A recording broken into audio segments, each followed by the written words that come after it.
Ba'zan to'g'risi charchab ketadi odam. Bola chaqa deymiz, ish deymiz.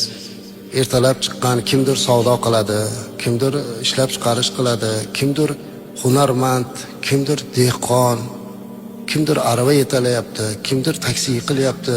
Bundoq qarasangiz rizqini qidirib yuribdi-da. Uyga kelganimizda hech narsa yoqmay qoladi.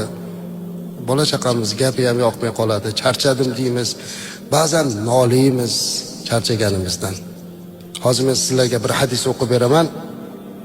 Mana shu hadisni eshitgandan keyin charchaganingizda xafa bo'lish o'rniga xursand bo'lib qolasiz inshaalloh.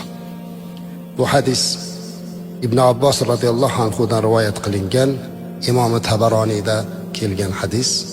Payg'ambarimiz alayhisalom aytadilarki, man amsa kallan min amali yadayhi amsa maghfuran lahu.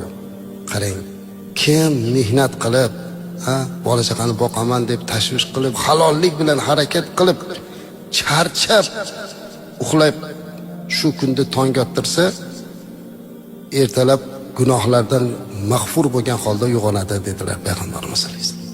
Ota bo'lib bola chaqangizni boqishlik, ona bo'lib bola chaqangizni boqishga harakat qilishligingiz va siz kelib charchab yotishligingiz, shu tunda charchoqlik bilan tong ottirishingiz gunohlarni mag'fur bo'lishiga sabab bo'lar ekan.